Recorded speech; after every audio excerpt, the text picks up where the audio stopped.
사랑합니다.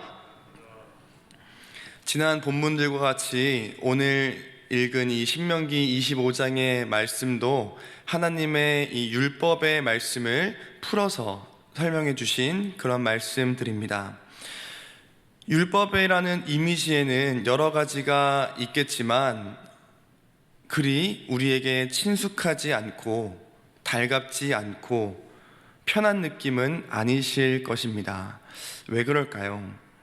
처음 하나님께서 이 하나님의 율법을 우리에게 주신 그 하나님의 의도와는 다르게 시간이 흘러 율법 안에 담긴 그 정신과 그 마음과 그 본질이 조금씩 흐려지게 되고 그 율법을 그저 단편적으로 생각하게 되기 때문일 것입니다. 율법은 하나님의 공의라는 특성을 가지고 있죠. 그래서 오늘 우리가 본문에 읽었던 것처럼 악인은 악하다 정하고 의인은 의롭다 말합니다.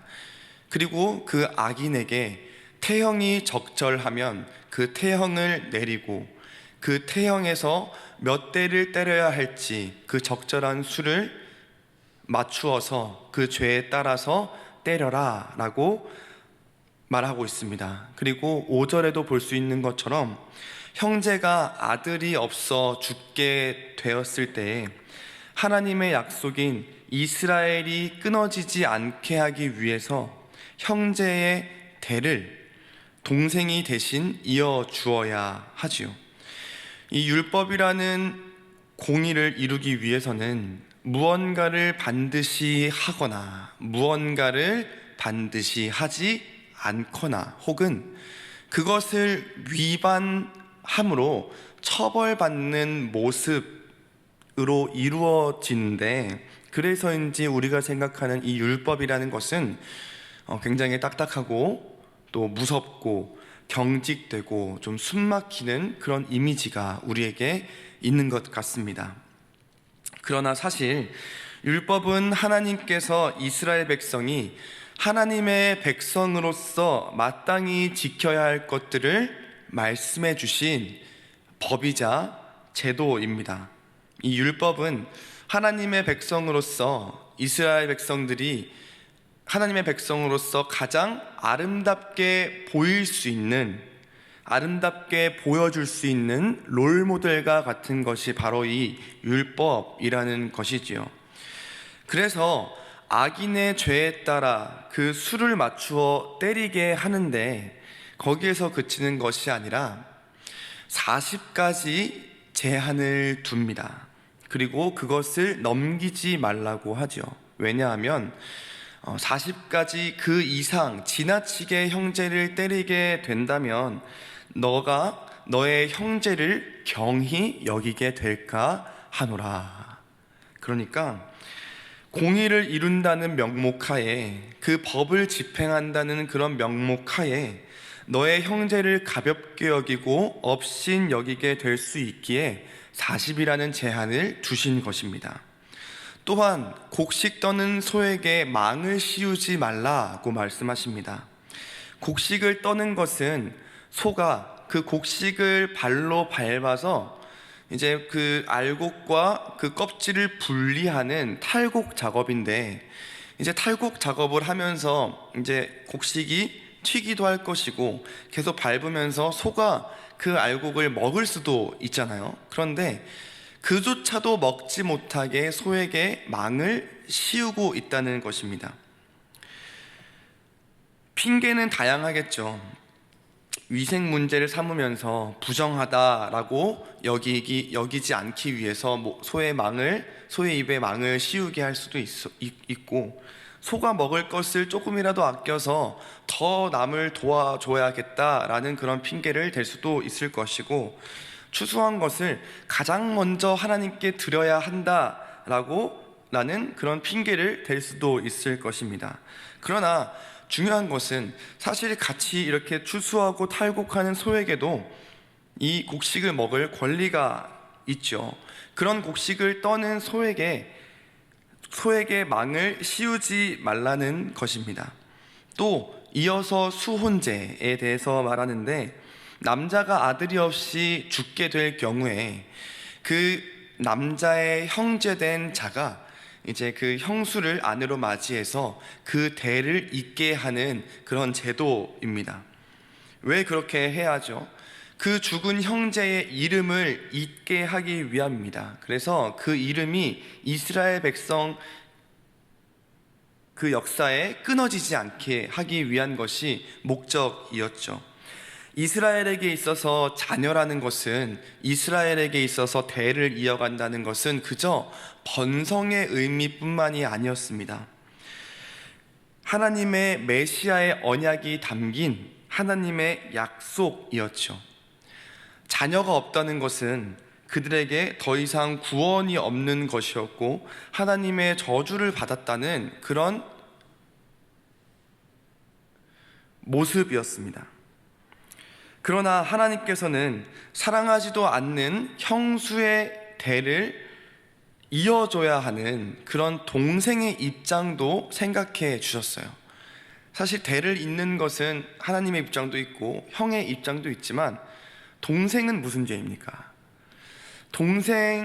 형수를 사랑하지도 않는데 그 동생이 되었다는 그런 의무만으로 사랑하지 않는 형수의 대를 이어줘야 하는 동생의 입장도 하나님께서는 생각을 해 주셨습니다. 혹여나 형제가 원하지 않을 경우 여러 수치를 당해야 하지만 그것을 모면할 길을 열어주시기도 했습니다. 이처럼 하나님의 공의는 원리 원칙이라는 틀을 세우고 딱딱하고 경직된 것이 아니었습니다. 공의는 무자비한 단두대가 아닙니다. 이 하나님의 공의에는 자비와 사랑이 전제되어 있고 이 말씀 속에서 여지를 두시는 하나님, 오늘 말씀 제목과 같이 여지를 두시는 하나님을 발견할 수 있습니다. 물론 하나님의 반대되는 죄에 대해서는 하나님은 명확하게 그 죄에 대해서 벌하십니다. 그러나 하나님은 우리가 그 공의라는 그 이름 아래에서 우리가 무자비해지고 우리가 차가워지고 강압적이게 되는 것을 원하지 않으셨습니다. 그리고 악인, 약한 자, 잘못한 자도 사랑의 언약 공동체의 일원으로 회복되어서 돌아오게 하시는 것이 바로 하나님의 마음이었다는 것입니다. 우리도 이 공의라는 이름으로 얼마나 많은 사람들을 판단하고 재단했습니까? 또한 나의 이 경험이라는 기준으로 얼마나 많은 이들을 억누르고 수치를 주었습니까? 공의를 이룬다는 명목하에, 교회 일을 한다는 명목하에, 하나님의 말씀을 전파한다는 명목하에, 예배를 드린다는 명목하에 교우와 이웃을 가볍게 보고 업신 여기지는 않았습니까?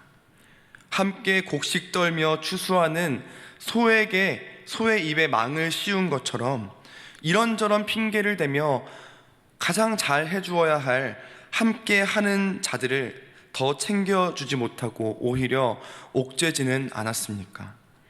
형수의 대를 잇고 싶어 하지 않은 동생을 이해하지 못하고 그저 수치스럽게 만드는 것처럼 교회에 나오기 싫어하고 예배 드리기 싫어하고 뭔가 교회에 어울리지 않는 것 같은 그런 사람들을 이해하지 못하고 면박 주고 수치스럽게 만들지는 않았습니까?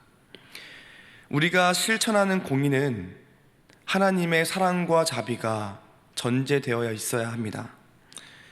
우리가 사랑과 자비가 전제된 진짜 공의의 하나님을 경험한 자라면 우리는 그 누구에게도 무자비하게 단언할 수 없을 것입니다.